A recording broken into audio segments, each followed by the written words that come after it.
ኖላዊ ሚዲያ የቤተ ክርስቲያን የሆነ በስመ አብ ወወልድ ወመንፈስ ቅዱስ አሐዱ አምላክ አንድ አምላክ በሚሆን በአብ በወልድ ወመንፈስ ቅዱስ ስም ሚያዝያ 26 በዚች ቀን የሱሲ ልጅ ሱስንዮስ በሰማዕትነት አረፈ።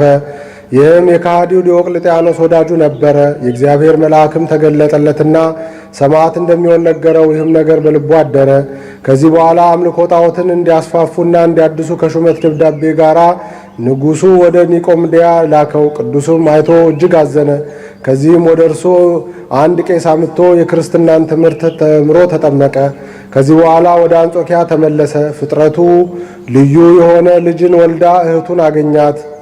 ከዚህ በፊት ሴት ልጅ ወልዳ ገድላ ደሟን ጠጥታለች፣ ሰይጣን አድሮባታልና። በወፍ በከይሲ አምሳልም ይገለጣል። በአገር ውስጥም ልጅ በሚወለድ ጊዜ ወደ እርሱ ወርዳ በስራይም ገድላ ደሙን ትጠጣለች። ቅዱስ ሱስንዮስም ይህን ባየ ጊዜ ጦሩን አንስቶ ከልጇ ጋር እህቱን ገደላት። ልጇ የሰይጣን ልጅ ነውና። ሁለተኛም ስራዮች ስለሆኑ ባሏንና የባሏን አባቱን ገደላቸው። እነሱም በስራያቸው ሰውን እያሳመሙ ይገድላሉና። ከዚህም በኋላ ወደ ኒቆምድያ ተመልሶ ወደዚያ ወዳጠመቀው ቄስ ደርሶ ያደረገውን ሁሉ ነገረው። ወደ አገሩ አንጾኪያን በተመለሰ ጊዜ ከእርሱ የሆነውን አባቱ ሱሲ አወቀ። መገደሉን ወዶ ከንጉሡ ዘንድ ነገር ሰራበት። ያ ጊዜም ቅዱስ ሱስንዮስ ወደ ጣዖት ቤት ሄዶ ወደ ሲኦል ይወርዱ ዘንድ በጌታችን ኢየሱስ ስም አዘዛቸው። ያን ጊዜ ምድር አፏን ከፍታ ዋጠቻቸው፣ ጣዖታቱንም እንዳጠፋቸው ወሬው ተሰማ። አባቱም ዳግመኛ በንጉሥ ዘንድ ከሰሰው። በታላቅ ስቃይም ያሰቃዩት ዘንድ ንጉሥ አዘዘ። በብረት ዘንጎችም ደበደቡት፣ በመንኮራኩርም አበራዩት፣ በመዶሻም ቀጥቅጠው ሁለተኛ ደግሞ እህል በሚያበራዩበት መሳሪያ አበራዩት። ከዚያም በከተማው ውስጥ ጎተቱት። የክብር ባለቤት ጌታችንም ያጸናውና በስቃዩም ውስጥ ያስታግሰዋል።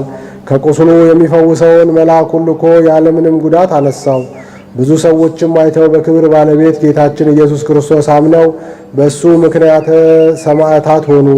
ንጉሡም ከማሰቃየቱ በደከመ ጊዜ ራሱን በሰይፍ ይቆርጡት ዘንድ አዘዘ። የሰማዕታት አክሊልንም ተቀበለ። በስቃዩም ወራት በሰማዕትነት የሞቱት ቁጥራቸው 1109 ሆነ። ለእግዚአብሔርም ምስጋና ይሁን። እኛንም በከበሩ ሰማዕታት ጸሎት ይማረን ለዘላለሙ አሜን። ሰላም ለሱስንዮስ ወልደ ጴጥሮስ ሱሲ ሕማማተ ስም ተአጋሲ ለቀቲለ እህቱ አጥባ እንበለ ያነሐሲ በኃይለ ስራይ እንተ ትፍጥረታ ትኮሲ በአምሳለ ኦፍ ወህብሩ ለከይሲ።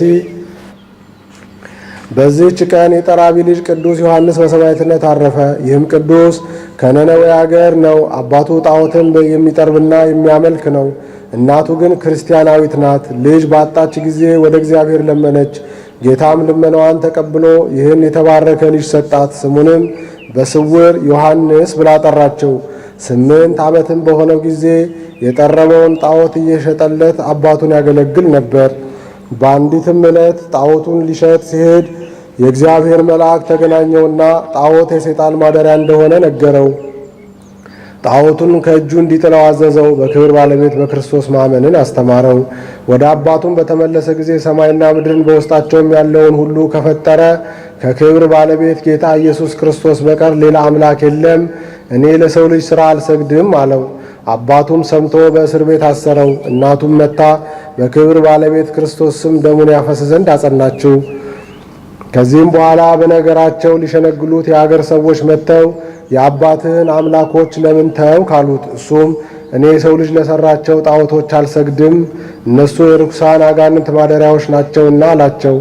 አባቱም ይህን በሰማ ጊዜ ምሳር አንስቶ አንገቱን ቆረጠው። በድኑንም አልወደቀም፣ በደሙ እስከተጠመቀ ድረስ በእግሮቹ ቆመ እንጂ። እናቱም በደሙ ተጠምቃ አቤቱ የክብር ባለቤት ኢየሱስ ክርስቶስ ሆይ የአቤልን መሥዋዕት በምድረ በዳ የተቀበልክ ይህንንም መሥዋዕት ከኔ ተቀበል አለች። በዚያን ጊዜ በአባቱ ሰይጣን አደረበትና አበደ። ሚስቱ ወደ ልጇ መቃብር ወስዳው ስለ እርሱ ጸለየች። ቅዱስ ዮሐንስም በሌሊት ወደ እርሱ መጥቶ አባቱን በጦር ወጋው። ሰይጣኑም ከእርሱ ወጣ። ከዚህ በኋላ በክብር ባለቤት በጌታችን ኢየሱስ ክርስቶስ አመነና በስሙ ተጠመቀ። ለእግዚአብሔር ምስጋና ይሁን፣ በረከቱም ከኛ ጋር ለዘላለሙ ትኑር አሜን። ሰላም ለዮሐንስ በብሔረ ነዊ ዘሰረቀ ከመማሃቶተ ዘይሰድድ ጽልመተ ኃጢአት ጽፉቀ በምሳር አብሁ ከመክሳዶ ነፈቀ ቀዊሞ ተርየ በእገሪሁ እስከ በደሙ ተጠምቀ ወበርነ ሥጋሁ ውስተ ምድር ይወድቀ። በዚህች ቀን የቅዱስ ስብጥራስ የአባ ሰርጋና የድራያስ ምስክርነታቸው መታሰቢያ ነው። በረከታቸው ከእኛ ጋር ለዘላለሙ ትኑር አሜን። አንድ አምላክ በሚሆን በአብ በወልድ በመንፈስ ቅዱስ ስም ሚያዝያ 27 በዚህች ቀን የከበረ ቅዱስ ፊቅጦር በሰማዕትነት አረፈ። ዘአቅረብኩ ማህሌተ አዘኪሬ አይላፈ እምለት ተጸምዱከ ዘልፈ ለላ አነብብ ተወከፍ ዘንዴቴ መጻፈ እንተረሰይከ እግዚኦ ጸሪቀ መበለት ውኩፈ እምላቡ ብውላን ዘተርፈ ነቢያት ቅዱሳን ወሐዋርያት ሰባኪያን ሰማዕት ወጻድቃን ወመላእክት ትጉሃን ደናግል አዲ ወነኮሳት ሄራን ባርኩ ባርኮ ጉባኤ ዛቲ መካን እስከ አረጋዊ ልሂቅ ወንዑስ ሕፃን ለዘ ጻፎ በክርታስ ወለዛ ጻፎን ዘይደርስ ለዛ አንበቦ ወለዘ ተርጎሞ በልሳን አዲስ ወለዘ ሰማ ቃሎ በዝነ መንፈስ በጸሎተ እሙ ማርያም አራቂተ ኩሉ እምባይስ ህቡረ ይመሐረነ ኢየሱስ ክርስቶስ።